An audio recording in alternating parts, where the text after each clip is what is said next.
Hello everyone. Today we'll complete our third and final lecture of Parliament. So we'll start this lecture from the sessions of Parliament. Basically आज हम sessions के बारे में बात करेंगे कि sessions of Parliament में सबसे पहले we'll talk about summoning. समन का मतलब क्या होता है? समन का मतलब होता है कि किसी ऑफिस ऑफिशियल मैटर के लिए बुलाना, सबको इकट्ठा करना. तो प्रेसिडेंट जो है वो टाइम टू टाइम पर क्या करते हैं, समन करते हैं दोनों हाउसेस को पार्लियामेंट के लिए मिलने के लिए, अलग अलग, like each house of parliament to meet. तो जो मैक्सिमम गैप होता है समन का बिटवीन टू सेशंस वो 6 महीने से ज़्यादा का नहीं हो सकता. It can not be more than 6 months. 6 months तक का ही होता है बस.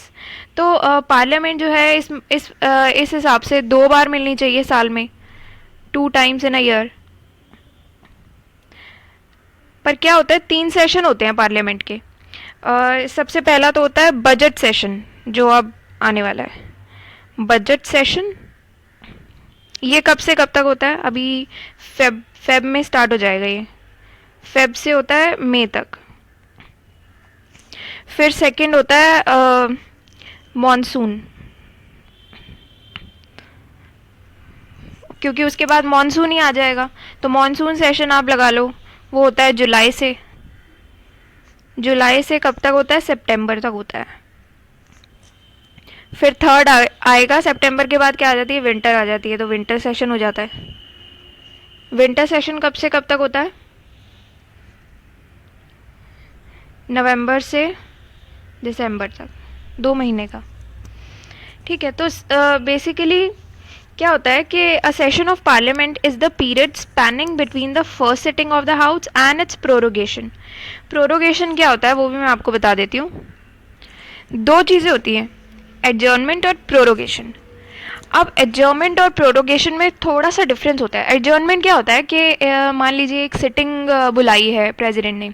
अब वो सिटिंग जो है उसको फॉर द टाइम बीइंग जो है वो खारिज कर दी गई है. बेसिकली वो सिटिंग जो है उसको टर्मिनेट कर दिया गया है. तो एक सिटिंग टर्मिनेट होने से उसको कहते हैं एडजर्नमेंट. और जो प्रोरोगेशन होता है, प्रोरोगेशन में क्या होता है कि एक पूरा सेशन ही टर्मिनेट हो जाता है. मतलब सिटिंग तो टर्मिनेट होती ही है पर पूरा सेशन भी टर्मिनेट हो जाता है. अब इसमें डिफरेंस क्या होता है कि इसमें जैसे कि मैंने आपको बताया कि ये सिर्फ एक सिटिंग को टर्मिनेट करती है. एडजर्नमेंट होता है सिटिंग टर्मिनेट हो गई, और इसमें क्या होता है पूरा सेशन ही टर्मिनेट हो जाता है. मतलब कि जैसे बजट सेशन है वो टर्मिनेट हो गया, या विंटर सेशन है वो टर्मिनेट, मॉनसून वो टर्मिनेट हो गया, इन कोई भी पूरा सेशन ही टर्मिनेट हो जाता है. अच्छा, एडजर्नमेंट में क्या होता है कि ये जो टर्मिनेशन है it is done by presiding officer of the house. अब प्रिजाइडिंग ऑफिसर कौन हो गए? जैसे मान लीजिए लोकसभा के प्रिजाइडिंग ऑफिसर जो हो गए, एक सेकंड, प्रिजाइडिंग ऑफिसर, अगर लोकसभा के प्रिजाइडिंग ऑफिसर है तो वो कौन हो गए? स्पीकर हो गए. और राज्यसभा के प्रिजाइडिंग ऑफिसर कौन हो गए? चेयरमैन हो गए. तो basically presiding officer of the house जो होता है वो एडजर्न करता है. और प्रोरोगेशन में कौन करता है? प्रोरोगेशन में it is done by the president of India. President वो पूरे सेशन को टर्मिनेट कर सकते हैं. एडजर्नमेंट में क्या होता है? अब नेक्स्ट पॉइंट, एडजर्नमेंट में ये होता है कि ये कोई बिल को अफेक्ट नहीं करता है. जैसे आज की सिटिंग अगर टर्मिनेट कर दी गई है तो कल हो जाएगी. तो सिर्फ एक सिटिंग ही तो टर्मिनेट हुई है, तो उसमें कोई बिल पर अफेक्ट नहीं पड़ेगा और किसी भी बिजनेस पे अफेक्ट नहीं पड़ेगा. क्योंकि जब भी दोबारा हाउस मिलता है, 1 दिन बाद, 2 दिन बाद, जब भी हाउस मिलेगा वो चीज़ें दोबारा से कंटिन्यू कर ली जाएंगी, तो वो दोबारा रिज्यूम हो जाएंगी. तो it does not affect bill, does not affect bill और एनी अदर बिजनेस. बिल या कोई भी बिजनेस को अफेक्ट नहीं करता है. पर प्रोरोगेशन में क्या होता है? प्रोरोगेशन में बिल तो अफेक्ट नहीं होता है, पर अगर कोई और नोटिस है, जैसे एक तो नोटिस हो गया कि बिल इंट्रोड्यूस करने का, और बाकी अगर कोई और नोटिस होते हैं तो वो जो है वो लैप्स कर जाएंगे प्रोरोगेशन में. तो अदर नोटिसेस जो हैं, बेसिकली अदर नोटिसेस जिसमें बिल नहीं आता है, it does not include bill, introduction of bill नहीं आता है इसमें. तो क्योंकि बिल पे कोई अफेक्ट नहीं पड़ेगा प्रोरोगेशन में, तो जो बाकी के जो नोटिस हैं वो लैप्स कर जाएंगे। उसके बाद जब भी नेक्स्ट सेशन स्टार्ट होगा तो आपको फ्रेश नोटिस देने पड़ेंगे। तो ये होता है एडजॉर्नमेंट और प्रोरोगेशन में difference. All right, next we will move to dissolution. Dissolution में क्या होता है कि राज्यसभा जो होती है, अच्छा एक और चीज़ मैं आपको बता दूं, जो पीरियड होता है ना, जो कि प्रोरोगेशन और उसके री असेंबली के बीच में पीरियड होता है, मतलब कि अगर एक सेशन ख़त्म हो गया है और जो नेक्स्ट सेशन स्टार्ट होगा उसके बीच में जो डिफरेंस होता है वो पीरियड को कहते हैं रीसेस। रीसेस कहा जाता है उस पीरियड को। All right, next we will move to dissolution. Dissolution की हम बात कर रहे थे। अब डिसोल्यूशन में क्या है कि राज्यसभा जो है वो परमानेंट मेंबर है हाउस की। Rajya Sabha is the permanent member of the house, तो वो तो डिसॉल्व नहीं हो सकती है। इट कैन नॉट डिसॉल्व, उसका डिसोल्यूशन नहीं हो सकता। पर लोकसभा जो है वो डिसॉल्व हो सकती है। Lok Sabha is subject to dissolution. तो क्या होता है कि जैसे प्रोरोगेशन में होता था ऐसा नहीं है। डिसोल्यूशन जो है वो बेसिकली एग्जिस्टिंग हाउस जो है पूरा का पूरा उसकी लाइफ ही एंड कर देती है, और उसके बाद एक न्यू हाउस जो है दोबारा से लाना पड़ता है जनरल इलेक्शंस करवा के। तो बेसिकली पूरी की पूरी, मान लीजिए लोकसभा है तो पूरी की पूरी लोकसभा ही डिसॉल्व हो जाएगी। और जो डिसोल्यूशन है वो क्यों होंगे कि किस केस में ये डिसोल्यूशन हो सकते हैं। जैसे कि एक केस तो हो गया डिसोल्यूशन का कि ऑटोमेटिकली हो गया डिसॉल्व, जैसे 5 साल कंप्लीट हो गए हैं लोकसभा के और पूरा अपना 5 ईयर्स का टेन्योर पूरा करके एक्सपायर हो गया है, टेन्योर 5 ईयर्स का। और ये भी हो सकता है कि थोड़ा सा नेशनल इमरजेंसी के थ्रू एक्सटेंड हो गया हो, पर ऑटोमेटिक डिसोल्यूशन के केस में एक तो हो सकता है कि लोकसभा डिसॉल्व हो गई, फिर एक नई लोकसभा कॉन्स्टिट्यूट करनी पड़ेगी जिसमें नए जनरल इलेक्शन से करते हैं। और दूसरा क्या होता है कि जब भी प्रेसिडेंट डिसाइड करता है कि हम ये जो लोकसभा है उसको डिसॉल्व करना है, तो it is decided by the president of India, और वो कर सकते हैं।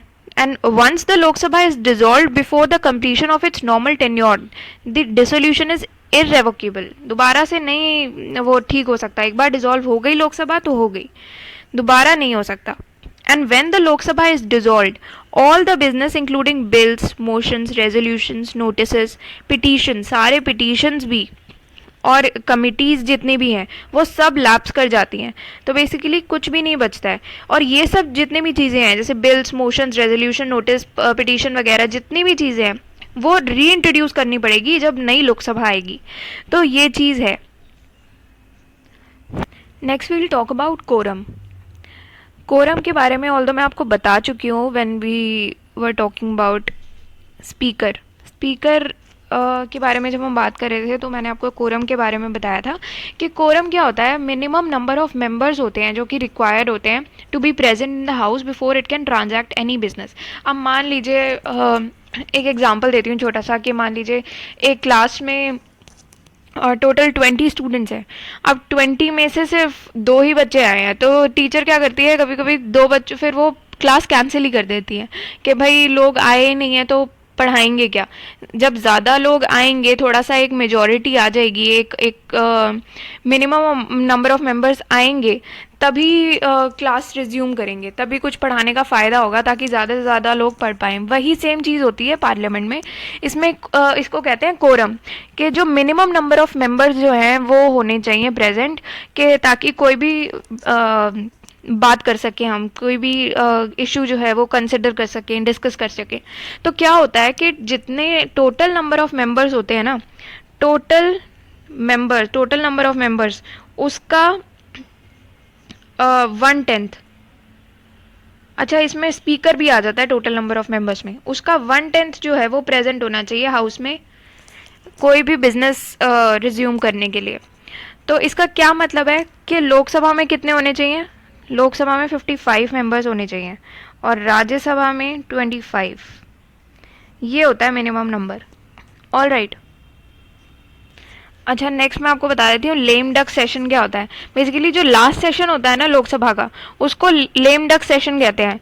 जो अभी मान लीजिए कोई भी, अभी बीजेपी है मेजॉरिटी में, तो लोकसभा में जो भी पार्टी है, अब लोकसभा जो है उसका जो बिल्कुल लास्ट सेशन होगा नई लोकसभा इलेक्ट होने से पहले, जो लास्ट सेशन, उसको लेम डक सेशन कहते हैं।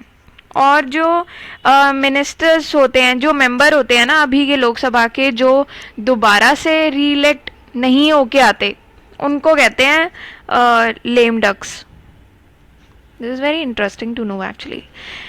तो उनको लेम डक्स कहते हैं। अब now will talk about the devices of parliamentary proceedings. Parliamentary proceedings के कुछ डिवाइसेस, जैसे कि सबसे पहले मैं बात करती हूँ क्वेश्चन आवर की। क्वेश्चन आवर क्या होता है? बेसिकली हर एक जो भी पार्लियामेंट्री मीटिंग होती है, उसका जो सबसे फर्स्ट आवर होता है, सबसे पहला घंटा होता है, उसको फर्स्ट आवर को जो है वो क्वेश्चन आवर कहा जाता है। इसमें बेसिकली क्या होता है कि जितने भी जो मेंबर्स होते हैं वो मिनिस्टर्स से क्वेश्चन पूछते हैं और मिनिस्टर्स को उन क्वेश्चंस का आंसर देना होता है। तो 3 तरीके के क्वेश्चंस आते हैं। एक तो होते हैं स्टार्ड, दूसरे होते हैं अनस्टार्ड, तीसरे होते हैं शॉर्ट नोटिस। स्टार्ट कौन से होते हैं? स्टार्ट बेसिकली ऐसे क्वेश्चंस होते हैं जो आप पूछते हो और उनके मिनिस्टर्स को ओरली आंसर्स देने पड़ते हैं। तो और उसके बाद उसी तरीके के बेसिक ओरल आंसर्स पे बेस्ड होते हैं, ओरली आपको आंसर देने हैं। उसके बाद आता है अनस्टार्ड।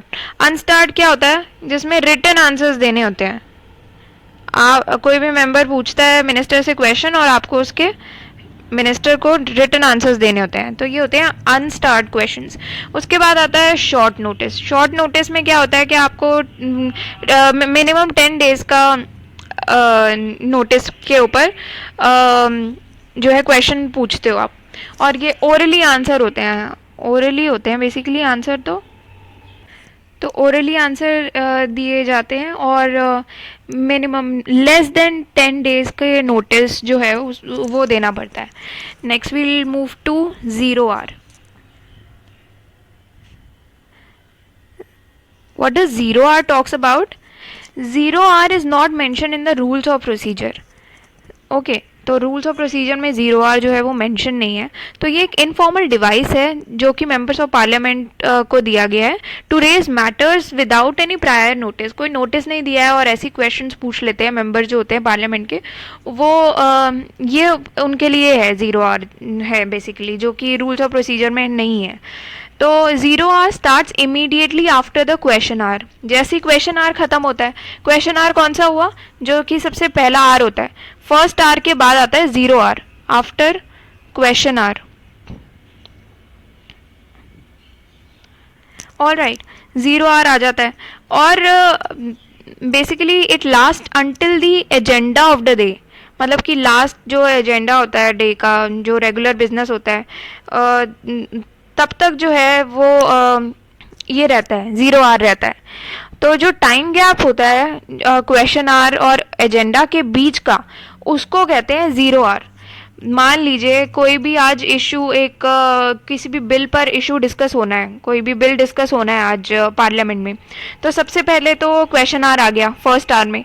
उसमें आप 3 तरीके के क्वेश्चन जो मैंने आपको बताए थे, स्टार्ड, अनस्टार्ड, शॉर्ट नोटिस वाले आप पूछेंगे। स्टार्ड ओरली आंसर जिसमें देना होता है, अनस्टार्ड में रिटन आंसर देना होता है, शॉर्ट नोटिस में लेस देन 10 डेज का शॉर्ट नोटिस पे क्वेश्चन आंसर देना होता है। तो ये हो गए। उसके बाद आता है 0 आवर। 0 आवर में ये उन मेंबर्स के लिए जो ऐसे ही कोई भी बिना प्रायर नोटिस के आप क्वेश्चंस पूछ सकते हो और मिनिस्टर्स को आंसर देने हैं। तो बेसिकली ये एक इनफॉर्मल डिवाइस है। उसके बाद कोई भी मोशन जो है वो पास होने का और जितने भी बिल वगैरह जो भी इशू डिस्कस कर रहे हैं वो होता है। तो वो जो बीच का टाइम हो जाता है क्वेश्चन आवर का और एजेंडा के बीच का, उसको 0 आवर कहते हैं। तो ये है। And next will move to motions. अब हम मोशंस की बात करते हैं। अब इसमें क्या है, जो भी मैटर होता है जनरल पब्लिक इम्पोर्टेंस का, वो आप ऐसे ही डिस्कस नहीं कर सकते। आपको उसके लिए सबसे पहले जो भी प्रिजाइडिंग ऑफिसर है, मान लीजिए अगर लोकसभा में डिस्कशन हो रही है तो वहाँ के स्पीकर जो हैं वो प्रिजाइडिंग ऑफिसर होते हैं, उनसे परमिशन लेनी पड़ती है, उनके कंसेंट के बाद ही ये मोशंस जो हैं पार्लियामेंट में डिस्कस होते हैं। और कितने तरीके के मोशंस होते हैं, अलग अलग तरह के मोशंस होते हैं। तो जो तीन ऐसे हैं जो प्रिंसिपल कैटेगरीज हैं मोशन की, सब्सटैंटिव मोशन, सब्स्टिट्यूट मोशन और सब्सिडरी मोशन। मैं यहाँ पर एक्सप्लेन कर देती हूँ आपको लिखकर। अब सबसे पहला है सब्सटैंटिव मोशन। तीन तरीके के मोशन मैंने आपको बताया, सब्सटैंटिव, सब्स्टिट्यूट, सब्सिडरी। अब सब्सटैंटिव मोशन की अगर हम बात करें तो ये सबसे इंपॉर्टेंट मोशंस होते हैं, जिसमें क्या होता है, जो जैसे इम्पीचमेंट करना होता है प्रेसिडेंट का, या फिर चीफ इलेक्शन कमिश्नर का रिमूवल करना होता है, तो ये इंडिपेंडेंट प्रपोजल एक देना पड़ता है। तो ये सब्सटैंटिव मोशन जो है वो इन मैटर से डील करता है बेसिकली। जैसे प्रेसिडेंट का इम्पीचमेंट प्रोसेस हो गया, और रिमूवल ऑफ चीफ इलेक्शनर कमिश्नर का जो है रिमूवल हो गया। तो ये सब जो है वो आता है सब्सटैंटिव मोशन में। अब आता है substitute motion.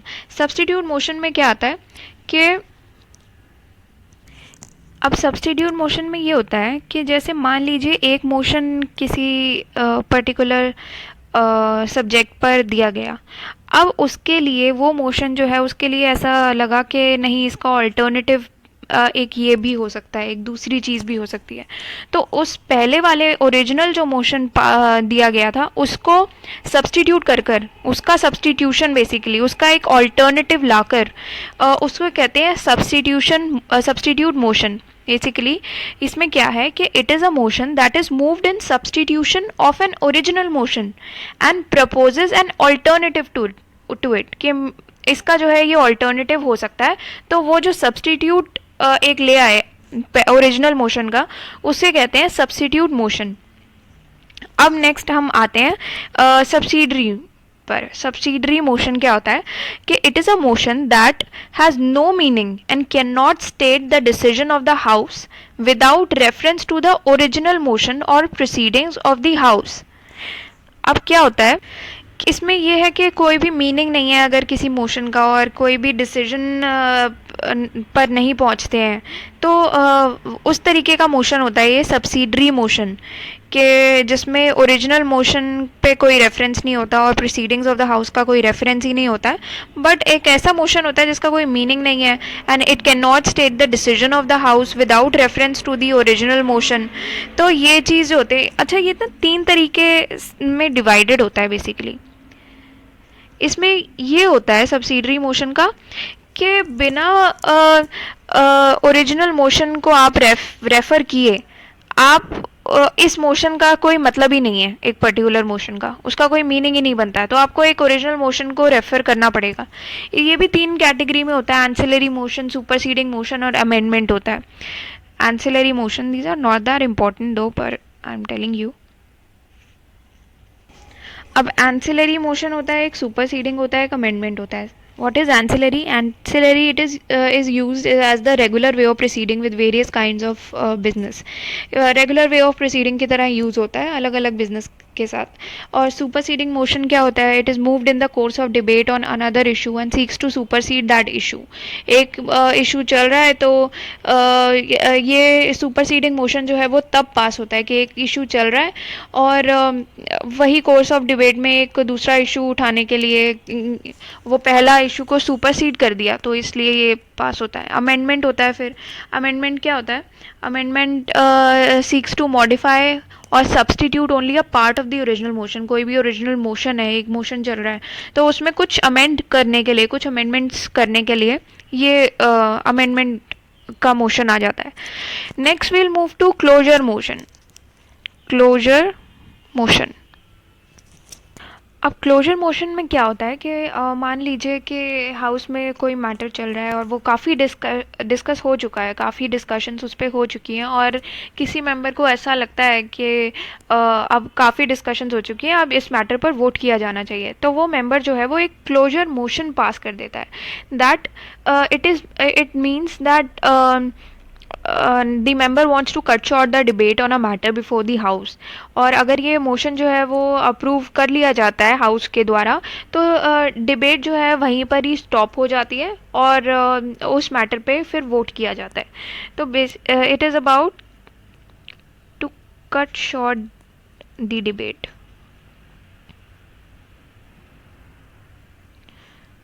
and matter is put to vote. All right, तो please keep that in mind. Next we'll move to adjournment motion. अब हम adjournment motion की बात करते हैं. अब एडजर्नमेंट मोशन क्या होता है कि मान लीजिए कोई भी एक मैटर आ गया जो बहुत इम्पॉर्टेंट है और अर्जेंट उस पर अर्जेंट पब्लिक इम्पोर्टेंस का मैटर है, तो अर्जेंट कंसिडरेशन चाहिए उस मैटर के लिए, तो मिनिमम सपोर्ट ऑफ 50 मेंबर्स उसके लिए चाहिए होगा कि सबसे पहले बाकी सब चीज़ों को छोड़कर सबसे पहले इस टॉपिक पर डिस्कशन होनी चाहिए.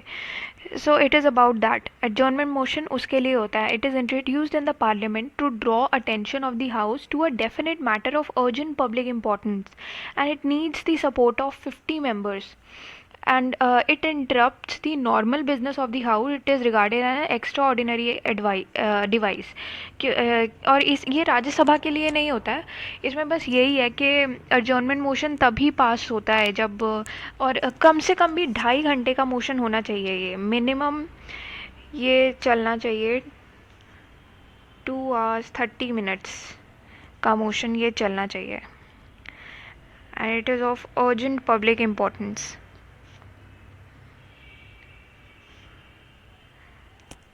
और एक से ज़्यादा मैटर डिस्कस नहीं हो सकते हैं इस मोशन में. एक ही मैटर जो बहुत इम्पॉर्टेंट है जिसकी वजह से बाकी सारा काम रोका गया है, उसके लिए ही एडजर्नमेंट मोशन पास होता है और सिर्फ वही डिस्कस हो सकता है. Next will move to no confidence motion. अब हम आएंगे नो कॉन्फिडेंस मोशन पे. अब आर्टिकल 75 में ये लिखा है कि जो काउंसिल ऑफ मिनिस्टर्स हैं they are responsible to the Lok Sabha. Council of ministers जो है वो लोकसभा को रिस्पॉन्सिबल है. अब इसका क्या मतलब होता है कि मिनिस्ट्री जो है, जो काउंसिल ऑफ मिनिस्टर्स हैं और जो मिनिस्ट्री है वो लोकसभा में तब तक ही रहेगी जब तक कॉन्फिडेंस होगा मेजॉरिटी ऑफ द मेंबर्स का. पर लोकसभा जो है वो किसी मिनिस्ट्री को जो है वो ऑफिस से निकाल भी सकती है by passing the no confidence motion. ये नो कॉन्फिडेंस मोशन जो है बहुत इंपॉर्टेंट है. ये इसको पास करने से क्या होता है कि जो मेंबर्स होते हैं, मेंबर्स ऑफ दी हाउस है, members of the Lok Sabha, they can pass this motion to remove the ministry from the house.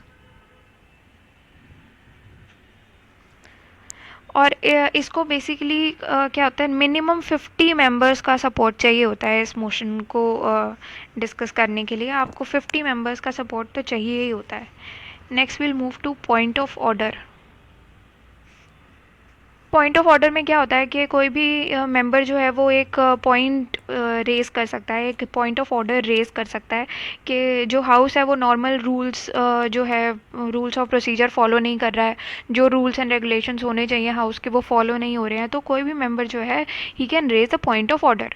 तो उस मैटर में ये पॉइंट ऑफ ऑर्डर जो है वो रेज कर सकते हैं. और ये जो होता है ये सिर्फ इंटरप्रिटेशन और enforcement of the rules of the house और आर्टिकल्स ऑफ द कॉन्स्टिट्यूशन से ही रिलेटेड होना चाहिए जो कि बिजनेस ऑफ द हाउस को रेगुलेट करते हैं.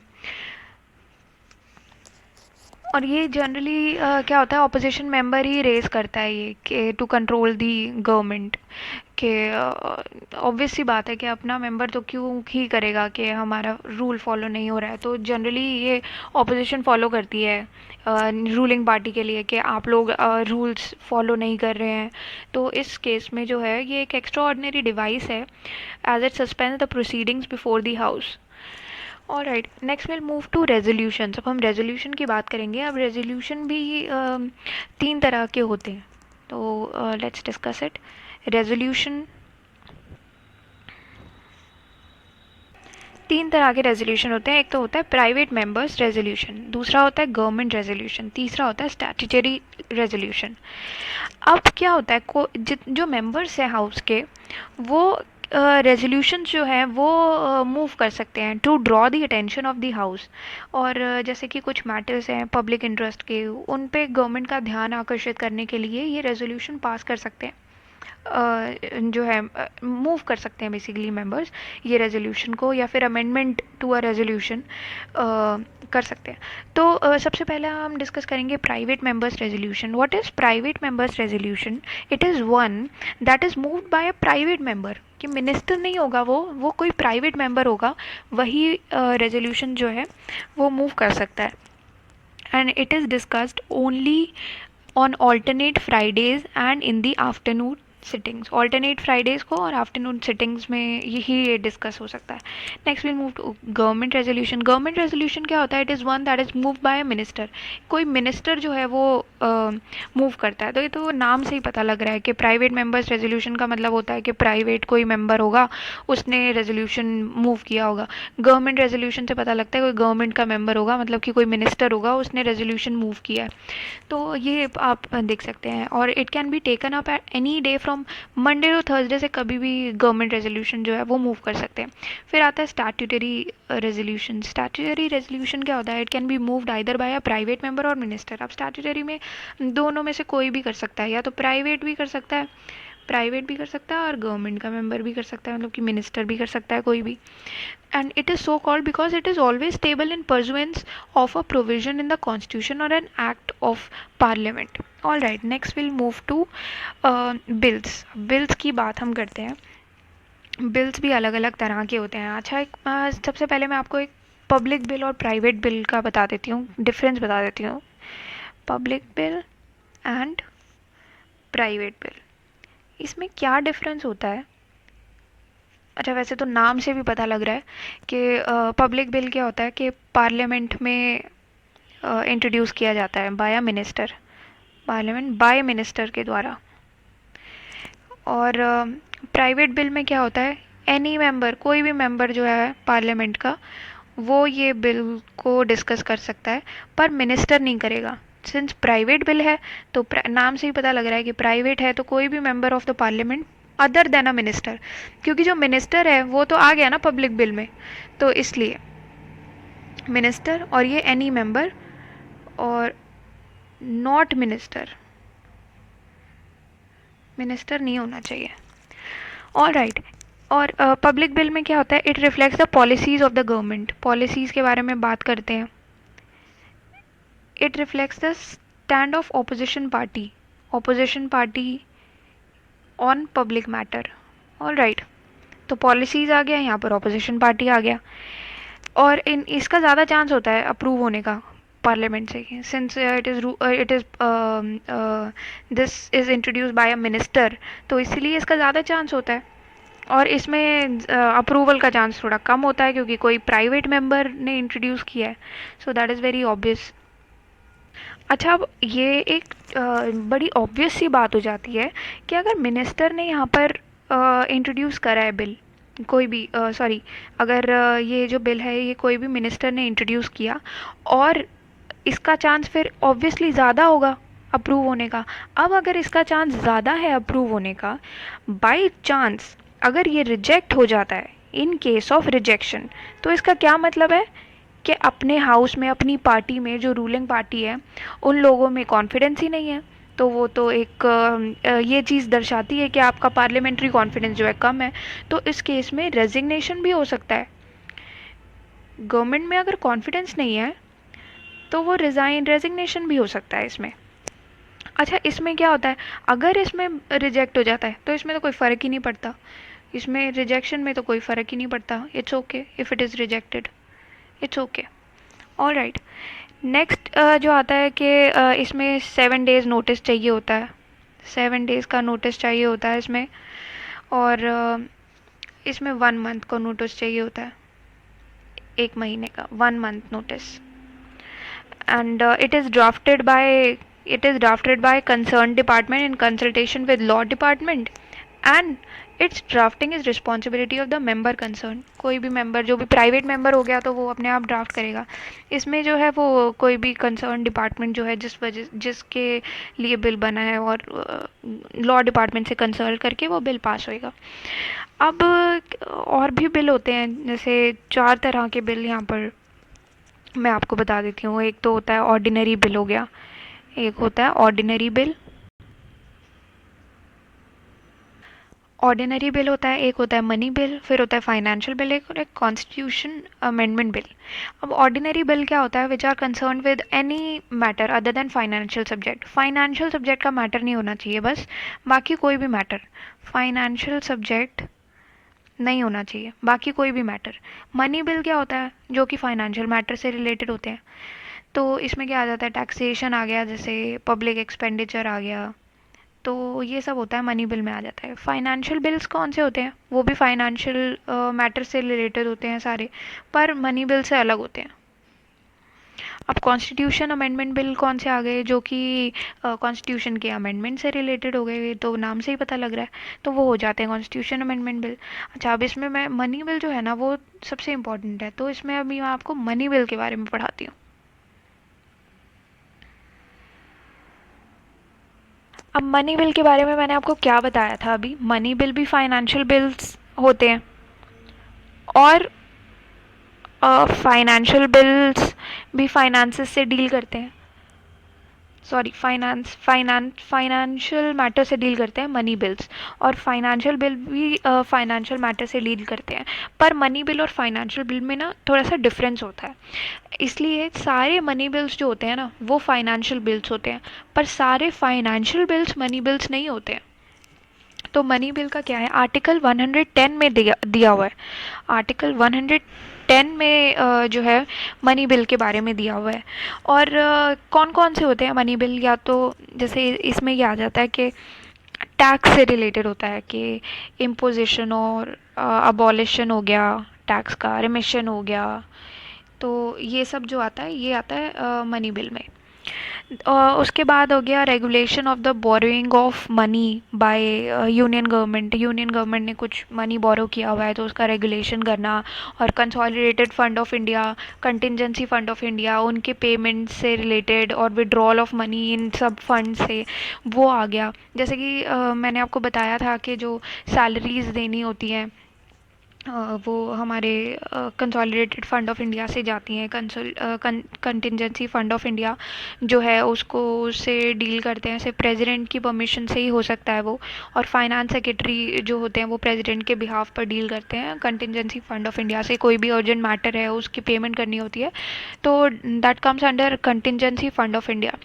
और कंसोलिडेटेड फंड ऑफ इंडिया में होता है जितना भी कोई लोन्स ले रखे हैं वो वापस आता है, और जो भी पेमेंट्स रिसीव होती हैं, जो भी होता है वो सारा कंसोलिडेटेड फंड ऑफ इंडिया में होता है। और बाकी सैलरीज वगैरह होती हैं जो जाती हैं कंसोलिडेटेड फंड ऑफ इंडिया से। जो इंपॉर्टेंट हमारी पर्सनालिटी, वाइस प्रेसिडेंट हो गए और स्पीकर वगैरह, इनकी सैलरीज जो होती हैं वो कंसोलिडेटेड फंड ऑफ इंडिया से जाती हैं। उसके बाद आता है कि जो appropriation of money out of the consolidated fund of India, इनसे डील करना, और कोई भी एक्सपेंडिचर जो है, खर्चा जो भी हुआ है वो कंसोलिडेटेड फंड ऑफ इंडिया से, और इंक्रीज़ करना उसका अमाउंट, ये भी मनी बिल में आता है। और कंसोलिडेटेड फंड ऑफ इंडिया में जो रिसीप्ट ऑफ मनी है, और पब्लिक अकाउंट ऑफ इंडिया में, और जो कस्टडी है इस मनी की, और ऑडिट करना सारे अकाउंट को, ये सब जो होता है यूनियन के अकाउंट्स में और स्टेट के अकाउंट्स में, ये सब मनी बिल में आ जाता है। और और फाइन्स वगैरह का ये सब नहीं आता है। फ़ाइन हो गया, डिमांड हो गया पेमेंट ऑफ फीस का, और बाकी कोई भी टैक्स लोकल अथॉरिटी का और लोकल पर्पसेस की, ये सब नहीं आता है। जो इम्पॉर्टेंट चीज़ें हैं जैसे consolidated fund of India, contingency fund of India से डील कर रही हैं, इम्पॉर्टेंट मैटर से डील कर रही हैं, टैक्सेशन से डील कर रही हैं, और यूनियन गवर्नमेंट का रेगुलेशन ऑफ मनी वगैरह, ये सब आता है मनी बिल में। तो आप ये ध्यान रखिए, मनी बिल सिर्फ इन मैटर से रिलेट करता है, और हमारे स्पीकर के पास ही ये पावर होती है। स्पीकर डिसाइड करता है कि कौन सा बिल जो है वो मनी बिल है और कौन सा बिल नहीं है। तो स्पीकर डिसाइड करता है basically. All right, please keep that in mind. और एक और चीज़ मैं आपको यहाँ पर बता दूँ कि राज्यसभा में इंट्रोड्यूस नहीं होता है मनी बिल। मनी बिल सिर्फ और सिर्फ लोकसभा में ही इंट्रोड्यूस हो सकता है।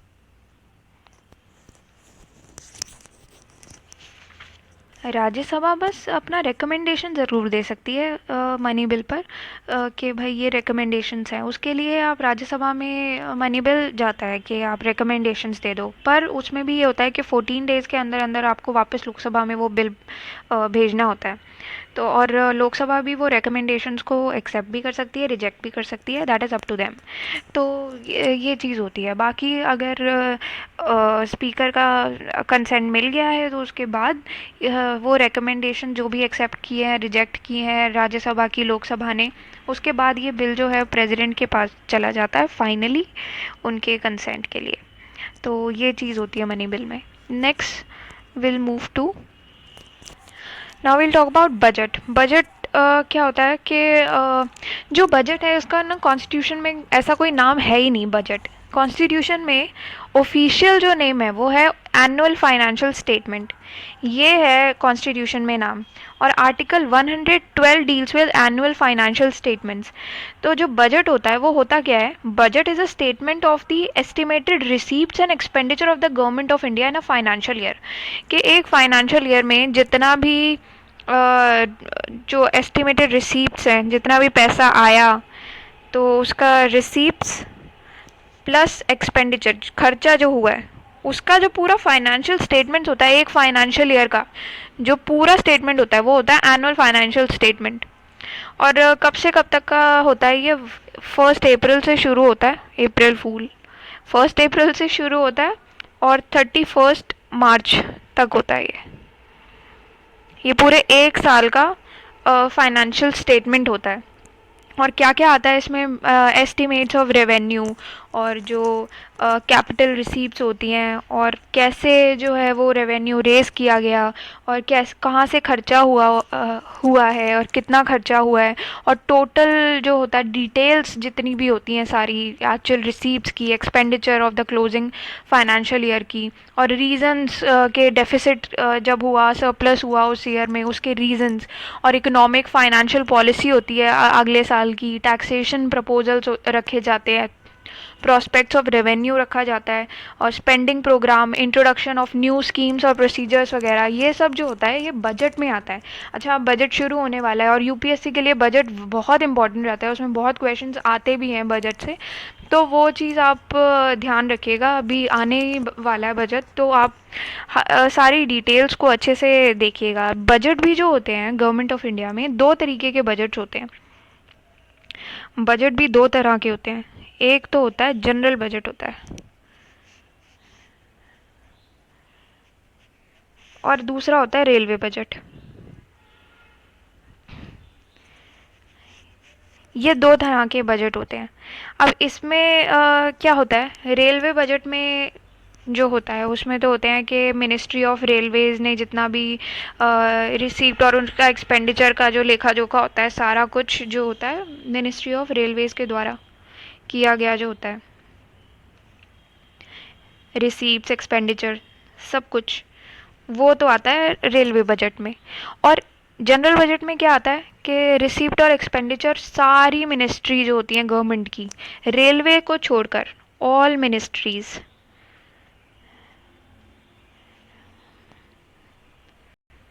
All ministries except for railways, railways नहीं आएगी।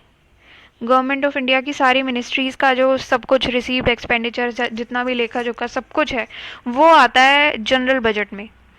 तो ये चीज़ है। और रेलवे बजट को जनरल बजट से 1921 में अलग किया गया था। एक्वर्थ कमेटी थी एक, एक्वर्थ कमेटी, एक्वर्थ कमेटी थी, इसके द्वारा इसने किया था रेलवे बजट और जनरल बजट को अलग अलग कर दिया था उसने। और क्यों किया था? कि ताकि फ्लेक्सिबिलिटी आ जाए रेलवे फाइनेंस में, और एक बिजनेस अप्रोच आए रेलवे पॉलिसी में, एक स्टेबिलिटी हो। मुझे भी ऐसा ऐसा ही लगता है कि ये अलग होना ज़रूरी है, क्योंकि रेलवेज़ को हमारे अभी भी बहुत इम्प्रूवमेंट चाहिए। और अलग से अगर रेलवे को कंसिडर किया जाएगा तो वो हमारे लिए ही अच्छा होगा, क्योंकि जनरल बजट में तो सारी मिनिस्ट्री आ जाती हैं, तो वो रेलवे को अलग करके एक सही काम हुआ है। क्योंकि रेलवेज़ को अपने प्रॉफिट्स वगैरह भी रखने दिया जाएगा, उसकी अपनी डेवलपमेंट के बारे में सोचा जाएगा। तो ये चीज़ें आ जाती हैं बजट में। Next will move to funds. अब हम फंड्स की बात करते हैं। ऑल्दो मैंने आपको कंसोलिडेटेड फंड ऑफ इंडिया और कंटिजेंसी फंड ऑफ इंडिया के बारे में ऑलरेडी पढ़ाया भी है। सेंट्रल गवर्नमेंट ने बेसिकली 3 तरह के फंड्स जो हैं, कॉन्स्टिट्यूशन ऑफ इंडिया में 3 तरह के फंड्स हैं। ये मैं आपको बता देती हूँ। एक तो हो गया कंसोलिडेटेड फंड ऑफ इंडिया। कौन सा आर्टिकल हो गया ये? 226। Article 226 deals with consolidated fund of India. दूसरा हो गया हमारा public account of India. Public account of India में क्या आ गया? Article 226 same. Article 226 also deals with public account of India. अब उसके बाद आता है contingency fund of India. Contingency fund of India, ये कौन सा आ गया? Article 267। Sorry, I am really sorry, this was 266, 266 and 267। ये प्लीज़ ध्यान रखिए, मैं आपको अलग अलग करके बता देती हूँ। Consolidated fund of India, it comes under article 266। अब इसमें क्या होता है, सारा रिसीप्ट जो होता है वो क्रेडिट होता है और सारे पेमेंट्स जो होते हैं वो डेबिट होते हैं। इसमें क्या है, रेवेन्यूज जो भी रिसीव करती है government of India, revenues received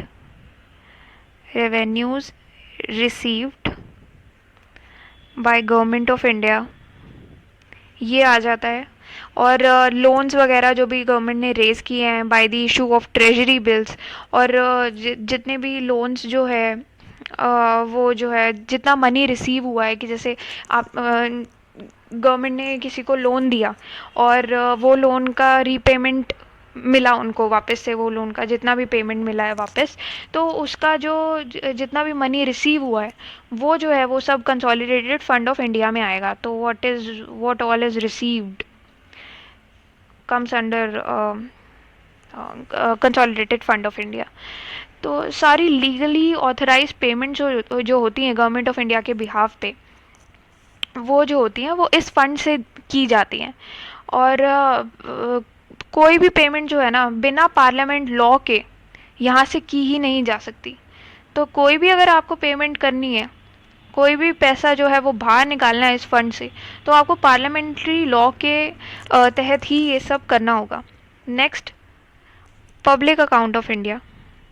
अब हम बात करते हैं पब्लिक अकाउंट ऑफ इंडिया। कौन से आर्टिकल में आएगा ये? 266 आर्टिकल, ये आ जाएगा पब्लिक अकाउंट ऑफ इंडिया। तो जितना भी जो पब्लिक मनी है बाकी का बचा हुआ, other than those which are credited to the consolidated fund of India, जो भी पब्लिक मनी है जो कि रिसीव हुआ है और गवर्नमेंट ऑफ इंडिया के बिहाफ पर क्रेडिट किया गया है, तो वो सारा जो है वो पब्लिक अकाउंट ऑफ इंडिया में जाता है। अब इसमें क्या क्या आ जाता है, जैसे कि प्रोविडेंट फंड हो गया, उसके डिपॉजिट्स हो गए, प्रोविडेंट फंड के डिपॉजिट्स हो गए, और जुडिशियल डिपॉजिट्स हो गए, सेविंग्स जो होती हैं सेविंग बैंक डिपॉजिट्स हो गए, डिपार्टमेंटल डिपॉजिट्स हो गए, रेमिटेंसेस हो गए। तो ये सब जो आता है ये आ जाता है पब्लिक अकाउंट ऑफ इंडिया में। और ये बेसिकली सारे जो होते हैं, ये जितनी भी इस तरीके की पेमेंट्स होती हैं वो बैंकिंग ट्रांजैक्शंस के नेचर की होती हैं। Next will move to contingency fund of India. अब हमारा आ जाता है कंटिजेंसी फंड ऑफ इंडिया। ये कौन से आर्टिकल में आता है? आर्टिकल 267। आर्टिकल 267 में आता है। अब क्या होता है, कॉन्स्टिट्यूशन ने पार्लियामेंट को एक कंटिजेंसी फंड बनाने के लिए अथॉरिटी दी हुई है। इसमें क्या है कि जितना भी अमाउंट है लॉ के द्वारा जो बनाया गया है वो पे होता रहता है टाइम टू टाइम। जैसे कि पार्लियामेंट ने जो है ये contingency fund of India act बनाई थी 1950 में। Contingency fund of India act बनी थी ये 1950 में। तो this fund is placed at the disposal of the president and he can make advances out of it to make, अब मान लीजिए कोई भी एक अर्जेंट नीड हो गई है, कोई भी जल्दी से हमें कुछ पैसे चाहिए, कुछ फंड्स चाहिए, और कोई भी अर्जेंट कुछ भी बात हो गई है, कोई भी अनफोर्सीन एक्सपेंडिचर के लिए, ये सब जो है करने के लिए प्रेसिडेंट के पास जाया जाता है कि आप जो है कंटिजेंसी फंड ऑफ इंडिया से हमें कुछ फंड्स दे दीजिए। तो प्रेसिडेंट के पास पावर होती है यहाँ से फंड देने की, पर ये फंड जो है it is held by finance secretary. ये भी मैंने आपको बताया था कि फाइनेंस सेक्रेटरी जो है, फाइनेंस सेक्रेटरी वो प्रेसिडेंट के बिहाफ पे कंटिजेंसी फंड ऑफ इंडिया जो है उसको होल्ड करता है। प्रेसिडेंट के बिहाफ पर फाइनेंस सेक्रेटरी होल्ड करता है। तो ये चीज़ है कि, और ये पब्लिक अकाउंट ऑफ इंडिया और कंटिजेंसी फंड ऑफ इंडिया ये दोनों ही are operated by executive action. तो एग्जीक्यूटिव एक्शन से ये जो है ऑपरेट होते हैं। So that's all for now.